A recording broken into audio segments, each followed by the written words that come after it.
But I actually want to talk about Amityville horror for a second because we haven't really talked about it hardly at all. And No, we haven't. And because I don't think it really happened.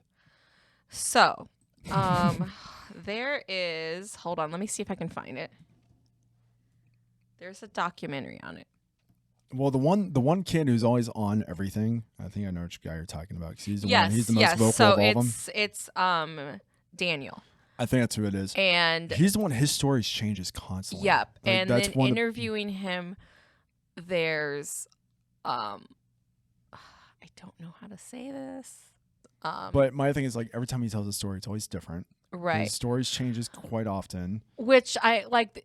So there's two sides to that too. I've heard people say that his story changes because, there's no credibility and he's not telling, like he's not being honest. Right. I've also heard the other opinion of that, and either one of these could be true, that because of what he went through and he's older now, that his mental state. Right. I mean, he could have. And he can't retain the information probably, and he also has PTSD. So there's a lot of opinions there. I definitely think because he mentioned the father was into like black magic and all kinds of weird shit like that.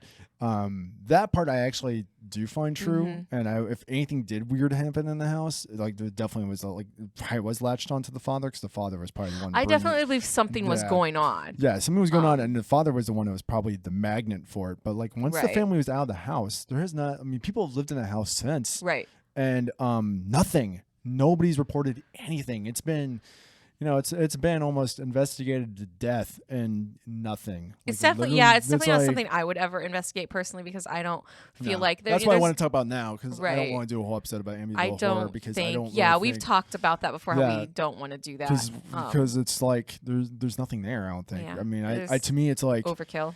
Yeah. Yeah, I think the family did go through some stuff. On what level, I'm not sure, and who knows. And my opinion is, it's at some level something happened. Yeah. And my perspective of it at this point, with everything I've researched and I know about it, I just honestly feel like it's not my position to say or judge. So I just kind of leave it at that. Right. And I don't dig much deeper into it. So yeah. What kind of haunting the Amityville horror house would be? I have no idea. I don't. Yeah, and I think not knowing exactly what happened, it's hard to classify it. Yeah. So yeah, it's hard. I don't want to try. I don't want to try.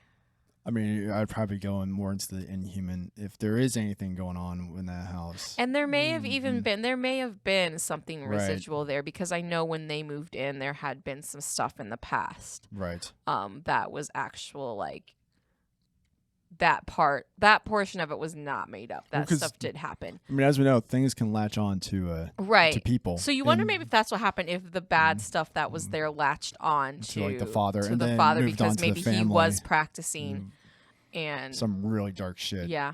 Whatever he was getting into. But who knows? Yeah. Who knows? I mean, I knew a girl who had all kinds of crazy shit going on in her life. Well, ended up turning out that how she explained to us about it, and she had no remorse about this or whatever.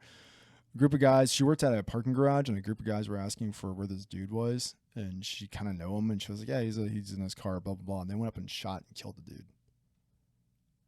And because she told these guys where this dude was, ever since then, she's had all these crazy. I feel like then that's all these horrible, crazy experiences, but she has no remorse for what she did. I would say that's probably why she has these experiences because she's not there's no remorse. I haven't talked to this person in a long time, so I have no idea whatever happened to them or whatever. But I just know this thing and you could every time you're around her, you can just tell. It's what the fuck is going on? That's not her fault, but at the same time, well, the fact that she had no remorse or felt bad about this, so this thing was just constantly fucking with her and hated her guts, and it was constantly around her and being around her, so it was affecting her and everyone else around her. I wonder if it was maybe some type of something from the person that was shot that was just angry with her, which I mean, can you blame them? No.